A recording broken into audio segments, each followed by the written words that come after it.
कुरकुरीत चांगला झालाय हो. एकच नंबर झाला.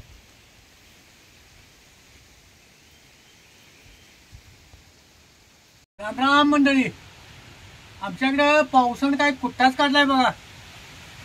आणि दिवसभर असं वार काढतंय, जरा ऊन पडतंय, तावतंय. आणि 4 वाजलं की कसा पाऊस येतोय म्हणता. अगदी मुसळधार पाऊस पडतोय. कुठं पाठपर्यंत पाऊस चालू असतोय बघा. आता ह्या रानात वांगी लावल्यात आणि त्या सऱ्या पावसानं पाक भरूनच राहिल्यात. मग आता कामं तर तशासारखीच आहेत. सकाळपारी 1-2 मिनिटं वैरण काढली, येळभर मग काय मोकळंच असतंय. तिला म्हटलं आता पाऊस बी लागलाय, गार हवा आहे, झणझणीत जरा भडंकर म्हटलं आज. आता भडंग बी झणझणीत करणार आहे म्हणून त्यासाठी जरा कढई ठेवली असते. आतापर्यंत तुम्ही लई ठिकाणी भडंग खाल्ला चिला, नाहीतर घरात बी करून खाल्ला चिला. आज जे आम्ही भडंग करणार आहे तो झणझणीत तर असणारच आणि त्याची चव बी वेगळीच असणार. भडंग करायला काय काय साहित्य लागते ते दावते तुम्हाला. त्यासाठी 1 किलो चिरमुरे घेतले. ते चिरमुर कसं पांढरं धोट आहेत बघितलं का आपण. भडंग करायच्या आधी चिरमुर जरा पाकडून गुळूनच घ्यायचं. का तर ती बटी चिरमुर भाजलेली असत्या, त्याच्या खाली जर राख. भडंग खाताना मग राख जरा करकर लागते. भडंग करायला चिरमुर जरा कुरकुरीतच घ्यायचं, नाहीतरी हावून काय होते चिरमुर जरा मऊ पडत्या.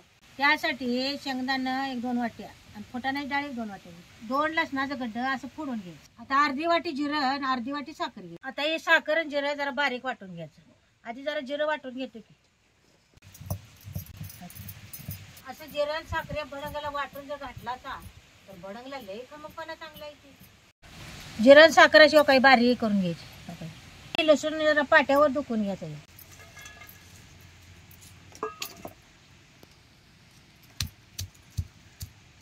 लई बारीक करायचं नाही, जरा असं नुसतं दुखूनच घ्यायचं. लसूण तुम्ही सोलून असं बारीक चिचून घेतला का नाही की भडंग मऊ पडते. म्हणून असं पलासाकडे जरा लसूण दुखून घालायचं. भडंग करायला लसूण जरा जास्तच घालायचं, म्हणजे भडंगला चांगला खमकपणा येतो.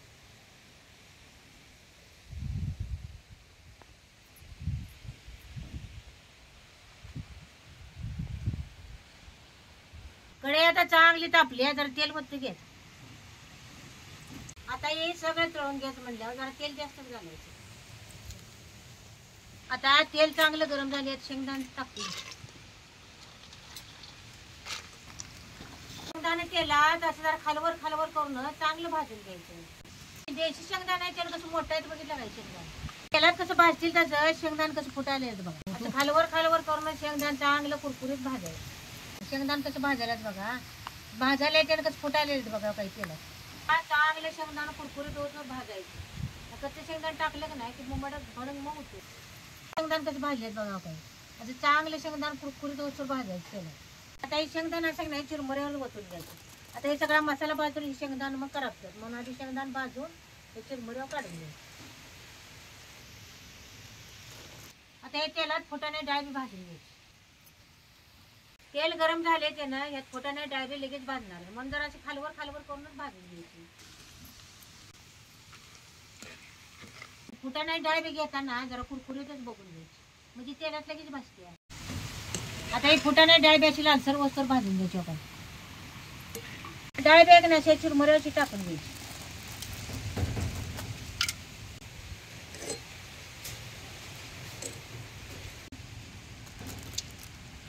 आता हे दुखवले लसूण बी हे तेलात चांगला तळून घ्यायचा कुरकुरीत.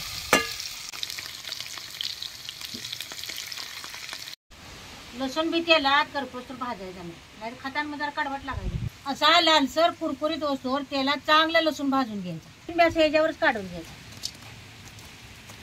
आता बी ह्या तेलातच जरा तळून घ्यायचा. आता या तेलात जरा कढीपत्ता तळून घ्यायचा.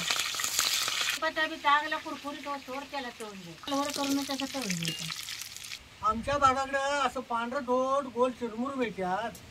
एक भागाकडे असं चिरमुर मिळत बी नाही. आणि हे चिरमुर खायला सुद्धा चांगलं चवीला लागतात. फळकळ वाजवतो कढीपत्ता त्याला चांगला तळून घ्यायचा. आता हे कढीपत्ता बी असं सगळं चिरमुरा टाकून घ्यायचा. असं सगळं तळायचं झालं की नाही की मग तेलाची कडे खाली घ्यायची. आता या कडलेल्या तेलात 1-4 चमचे मोहरी टाकायची. ह्याच्यात 1-4 चमचे जिरे बी घालायचं. 1 चमच्यावर यात हळद बी टाकायची. आता ह्याच्यात 1-2 चमचे धने पावडर बी टाकतो की, त्यात 1-2 पळ्या चटणी टाकायची. आता तेला चांगली असं हलवून घ्यायचं. ह्या तेलात त्याचे 1 लिंबू पिळून घ्यायचा. कडक तेलात त्या नाही चटणी ते सगळं भाजायचं नाही, मग चटणी जरा भडंग खाताना चटणी जरा मिरच्यात लागते. याच्यात जरा लिंबू पिळलं का नाही, जरा आंबट तिखट गोड भडंग चांगला लागतो खायला.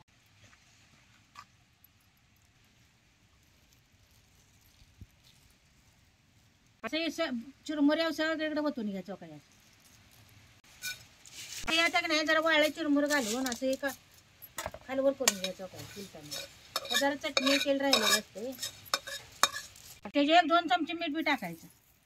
काही साखर आणि जिरं बी पाट्या वाटलेलं ही बी त्याच्यात टाकून घ्यायचं. आता हे सगळ्याचा चांगला एक जीव करून घ्यायचा.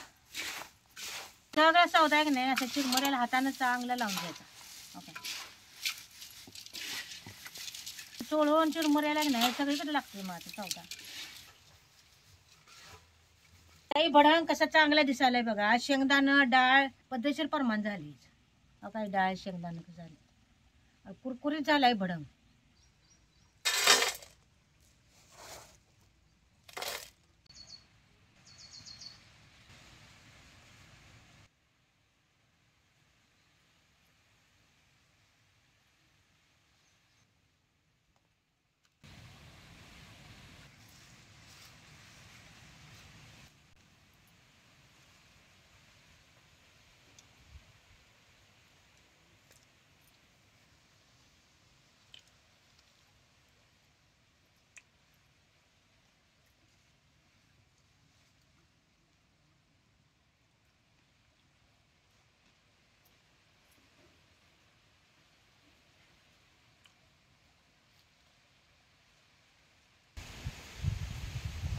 एक नंबर झणझणीत कुरकुरीत भडंग जी झालाय म्हणतीस.